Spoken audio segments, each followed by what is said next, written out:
Good afternoon. This is Ken Long from the Department of Logistics and Resource Operations at Command and General Staff College, Fort Leavenworth, Kansas, with a TTP on the use of a synchronization matrix for integrating sustainment plans and operations. We're all familiar with the use of a sync matrix in wargaming and the military decision-making process. However, it has some applicability I have found in the world of plans and ops in the field. I've used this TTP successfully for 5 years at the battalion, brigade, and division level, so I thought I'd share it with you today. So what I've arrayed here is a synchronization matrix that looks out 5 days.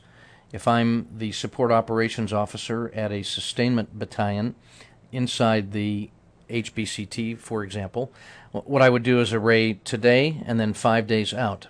Beyond 5 days, you really don't have much visibility at the battalion level, and that's for future plans. So what I've arrayed is 2 levels above in terms of maneuver. The first thing I'm interested in is division maneuver. Inside that, I'm concerned about what the brigade is doing as part of the division maneuver.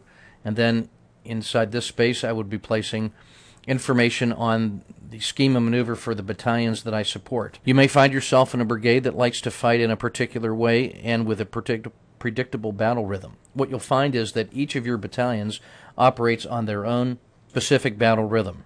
In the old days with 3 maneuver, you'd typically see a brigade commander who would fight with 1 on the counter recon and then 2 as his main body.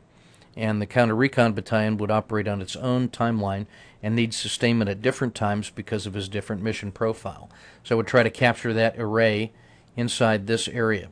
You're supporting fires battalion, maybe firing in support of a different brigade while you're in planning and preparation, and they're going to need support on a slightly different timeline. Inside the battalion CSS block, I'd be placing the forward support company sustainment plans, when they're going to do their routine log pack and where they see those windows of opportunity occurring. In direct support CSS, I'd put Alpha, Bravo, and Charlie company, and what I would find is that as the forward support companies are sustaining their battalions, that creates a requirement for Alpha, Bravo, and Charlie company to provide support to them.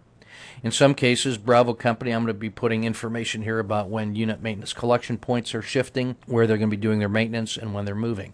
In Charlie company, I'm going to do a mission analysis and figure out where the mass casualty events are likely to occur and under what kinds of battlefield conditions I have to generate non-standard evac, or where I have aeromedic evac above and beyond my normal slice. In division and corps CSS, I'm going to be taking a look at other CSS aspects of support so I can see when they're receiving support from the Corps or the TSC. Under BSA Defense, I'm going to place information on the threat profile and make an estimate on the effect that they'll have on my sustainment operations. If the enemy fights in a templated way, then I can predict different types of threats, different styles of threats to my BSA, and that's going to affect my sustainment operations. If I'm in the middle of a window where I'm expecting raids or vision and regimental reconnaissance attacking the BSA, then I'm going to be careful about exactly how I conduct my throughput resupply. In sustainment brigade operations, I'm going to be taking a look at things that affect my source of supply, my source of support. In the TSE, I'm going to take a look at things that are affecting theater-wide sustainment policy.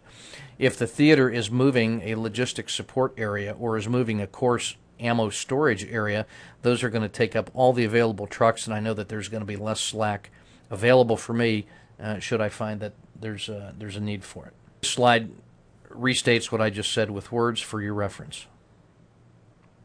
Now, the way I would use this is an example on this slide.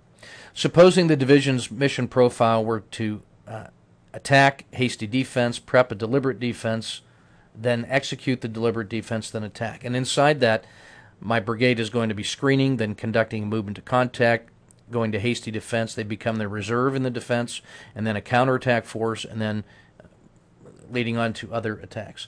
I've arrayed here the regimental or the brigade recon battalion conducting screens, following in supports, doing some more screens, and acting as a brigade reserve, while my 2 maneuver battalions are operating on these profiles.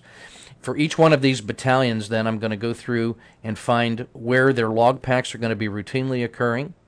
I'm going to program where the Class 5 events need to occur. So after a hasty defense, we're going to shoot a lot of ammo. That's where that Class 5 is going to be a requirement. Alpha Company is going to have a Class 5 mission at that time, and I'm going to try to get throughput from a TSC convoy to arrive, and I want to align all of those Class 5 events so that the ammo transfer holding point can conduct this in truck-to-truck transfers, and I don't have to store anything. At the same time, I'm going to track Class 3 events. This is a heavy brigade, so I'm refueling 2 to 3 times a day because of the consumption of tanks. I've identified spots where Charlie Company is probably going to have to execute a mass casualty event, and places where the unit maintenance collection points of Bravo Company have to move. I've arrayed, therefore, the convoys of that are coming from Division and Corps rear areas from the Sustainment Brigade, and showing how those are going to be entering my sector. BSA Defense, I've coordinated with my Support Battalion S3, and we've templated the enemy's threat profile according to template, and we figured out where we're going to move the brigade, how we're going to defend against it, and what the nature of this threat's going to be. If I'm going to be facing conventional artillery fires in this period of time after I've been in place for 72 hours, then I have to be very concerned about how I'm going to conduct this Class 5 resupply, as an example. I can see my sustainment brigade that supports me is moving in this window, and the TSC is moving a log support area and a core storage area. When it comes to synchronizing, then I'm going to track the connection between brigade maneuver into battalion events to find where the forward support company is going to conduct a log pack. Immediately thereafter, I know he's got a requirement, so I've got to refuel him. But on my board now, I can see that, I've got 18 hours between when I top off the forward support company and my next scheduled push. I now know that I have a problem area in here, and what I actually have is a Class 3 convoy that's arriving before my tankers are empty. So it may be that I can simply delay this convoy and slide it here, and now in better shape because I will have minimized the amount of time that my tankers are empty, and so on all the way through for fuel synchronization. Fuel happens as a regular pulse in the HBCT because of the consumption factors of the tank. In ammunition, I'm going to do the same thing, only in this case I'm taking a look at a simultaneous transfer of ammo from core and TSC throughput to my ammo transfer holding point right into the forward support companies.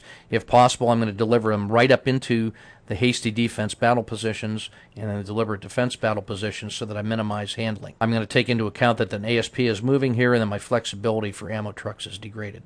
Medical synchronization, I've identified by mission where I think the mass casualty events are going to occur, so I can coordinate with Charlie Med to make sure he's got a plan. Rear battle synchronization I've described. This is a template for a typical conventional force attacking me in the brigade support area. I've moved the BSA. As soon as I get in, he starts observing me. Then he's going to harass me to check my level of readiness. At this point in the operation, I may be receiving vehicular threats. I may be receiving artillery or air or missile fire, and so I'm going to take that into account as I schedule where, when, and how I'm going to conduct this resupply. That, in a nutshell, is the concept behind this.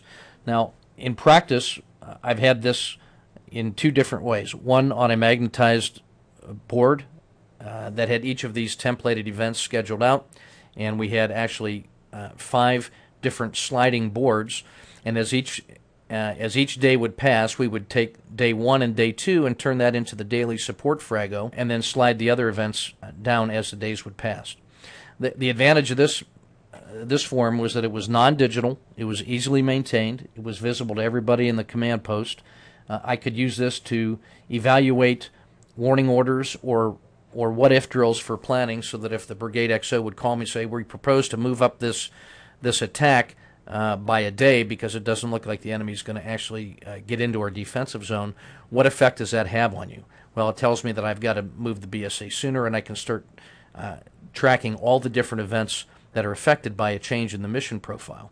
So that TTP works very well. The other way that I've used it is to have this digitized and transferred using file transfer protocols, and it was a very effective way to have everybody in the command post read in on the mission, both for plans and operations. It supported the development of the daily support frago and supported both deep planning and planning for the next 24 hours. So Thanks for your attention, and I'm interested in any comments or questions you may have. You can reach me at long-kenneth@conus.army.mil. Thanks for your attention.